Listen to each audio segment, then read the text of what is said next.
Следующим спикером гость из Эфиопии Олмо Молла, основатель и SEO Coffee Resurrect компании. И расскажет он нам про кофейный бизнес здорового будущего. Good to see you. Just like an icebreaker, small question. So Ethiopia, is it the second biggest country of Africa? Definitely. Huh? Yep. So can we, talking about if we know, if we could understand Ethiopia, how typical Ethiopia is compared to other African countries, and can we, if we understand Ethiopia, can we understand Africa? Let's say start. I'm proud of to be an Ethiopian. Really, we believe like the whole Africa is Ethiopian. Just as contribution, you know, Ethiopia is uncolonized. Also, the basic of Africa, the AU is there. Most of the political, economical things are over there. So we are proud to be the part of Africa as well. We accept we are Africans. Most of the people think they are not Africans, some kind of things. So we are fully Africans.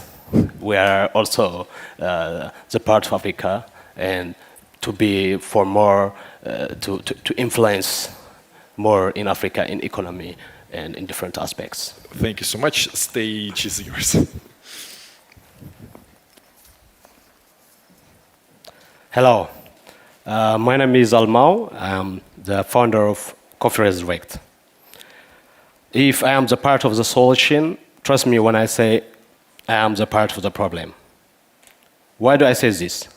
Because this is a part of my work every day. I am an impact entrepreneur. I believe in collaboration and cumulative knowledge. I believe that we can solve problems that have negative impact on the environment and on the community. I want to solve a problem of coffee waste.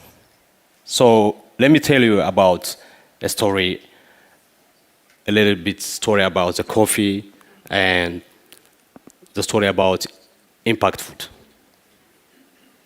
Is that gone? Oh.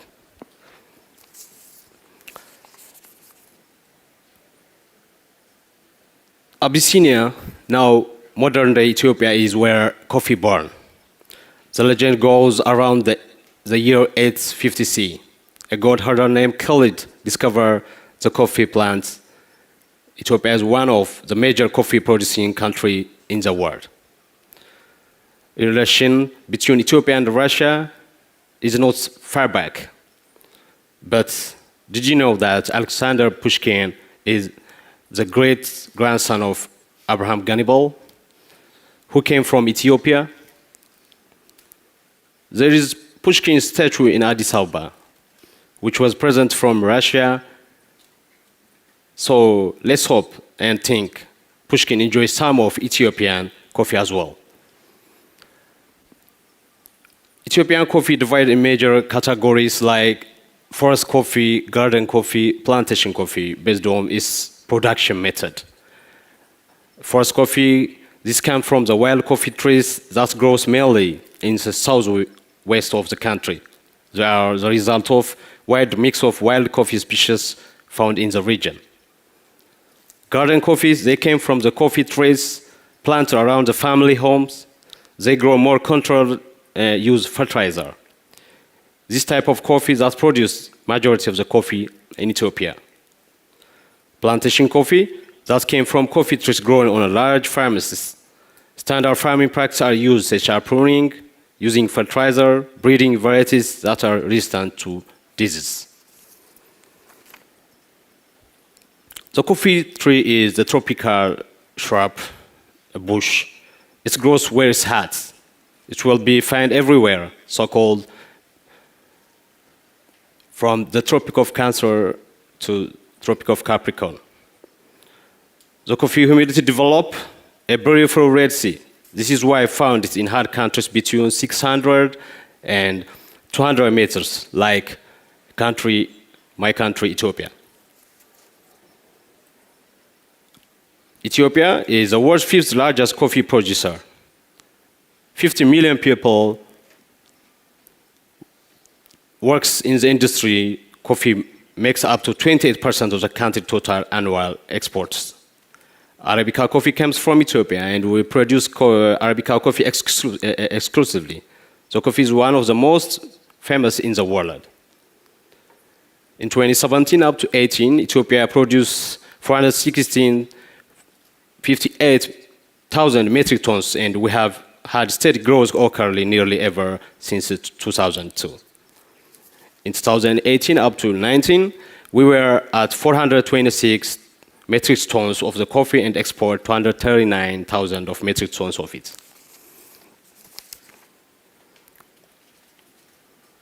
Global warming, climate change are a big problem for the production challenge of coffee growing in Ethiopia. 60% of the production areas could become unsuitable for growing coffee trees by the end of the century. This is a terrifying prospect of Ethiopian coffee and smallholder farmers who do not have access to capital to help them with the changing conditions. Also, droughts are becoming more common, and many farmers don't have equipment for dry conditions. Plus, African coffee yields tend to be low.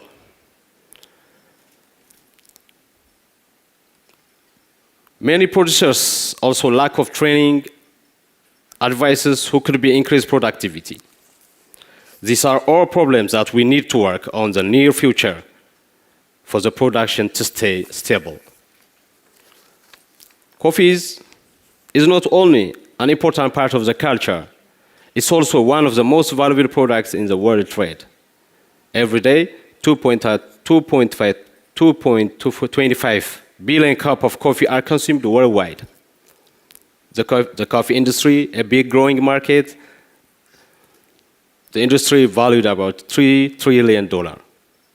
But 20 million coffee farmers worldwide live in poverty. You probably like drinking cup of coffee, but consumers don't realize that coffee produces a lot of wastes. In Ethiopia, where a lot of coffee is produced, we know that is a big problem. Coffee waste has a big impact on Earth and atmosphere. It turns soil acidity, releases greenhouse gases. Do you know that coffee waste numbers are just as high the amount of coffee exports and imports? Coffee beans contain several classes of health-related chemicals. The wastewater coming out of production has high concentration of organic pollutants, very harmful for the rivers, humans, aquatic life, if discharged directly into the water surface. Coffee's agricultural waste takes up a large amount of land and sits there for months, polluted the area before it's finally burned by the farmers.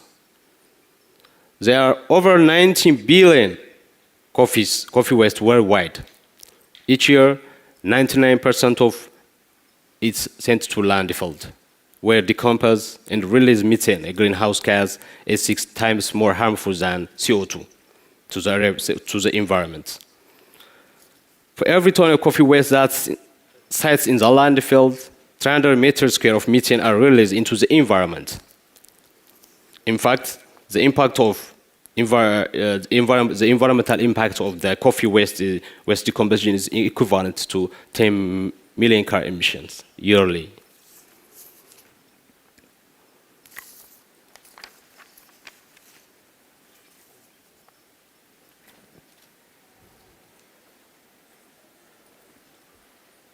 Coffee waste is what the industry called major development in the coffee industry.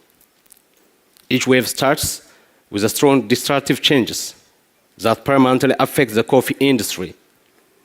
The first wave is coffee, defined by transformation into an object to global trade to the 19th century. The second wave introduced the concept of coffee from the different countries or origins, where it comes from, is concentrated on there. It's the first introduction. The third wave is shifted, focusing from this where the origin to what's behind the story of every cup of coffee. The fourth is focusing on more on value adding on the value chain, on supply chain sustainability concepts. What we have here is our aspiration, inspiration, and vision is to start the fifth coffee movement, the recycle of coffee waste. Billions of pounds of coffee waste are burned or incinerated into landfill every year.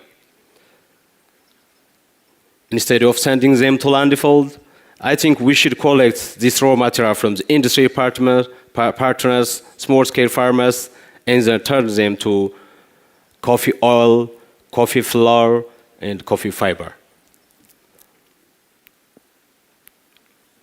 At Coffee Resurrect, we have the technology and we use eco-friendly methods to extract and to convert this waste to nutrition-dense ingredients and functional foods that can be used for baking, cooking, and mixing drinks.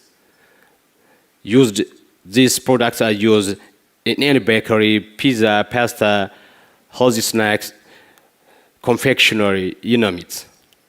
They are gluten-free, vegan, kosher. It's used no GMO in the method. It fits to every person's diet, no matter what they are looking for. Coffee flour, fiber, and oil are the next superfood. They have more protein than kale, more iron than spinach, 2 times more protein per gram than brown rice flour, and more fiber than the whole grain wheat flours. It's suitable for high fiber, gluten-free, high protein recipes. More than 2.5 billion people worldwide suffer from vitamin and mineral deficiencies because their nutrition is imbalanced. In Ethiopia, 30.61 million people face high level of acute food insecurity. We are hoping to make these products an affordable and more nutritious alternatives and introduce them into local food supply. This can have a huge impact on this region's local food system and people's well-being. We want to make a real difference for our world by sustainably innovating with coffee waste.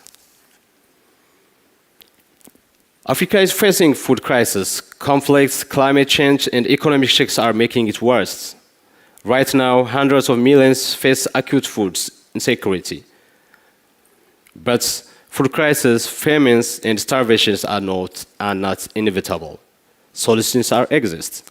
Together, let's say the fifth movement coffee is happening now. You might not drink coffee often, but now you can't eat it. I am the part of the problem, but I strongly believe that I can also be the part of the solution. Thank you. Thank you, Olmo. Also in our chat, there are some Ethiopian coffee lovers. I invite everyone to talk to our speakers in the meantime, in the coffee breaks. Again, and before I let you go, there's one question I was thinking. The same technology of using the food waste, the same patented extraction technology that you use for coffee, is it applicable to the other sources? Can you kind of make circular technologies for the other crops? Definitely. Most of our competitors, most of the usual things are done by from discarded coffees, which is not standardized, and also the technology is used, supercritical technology, most used on from direct the coffee beans, which is usually create another impact on the environment as well. We are collecting these wastes. The wastes, as I told you before, they are agricultural and industrial wastes. The agricultural wastes are the pulps, the sliver, skins, the husks, and all of them are. So these are most of. If you see this in the business direction as well, they are the idle raw materials. These are idle raw materials usually sent to the leaves by the farmers or by the producers as well. So using this has a different type of impact on the business side and also the environment for the communities as well. So. Thank you. I'll let you go for now, but we'll continue with this later. Thank you so much. Thank you. Thank you.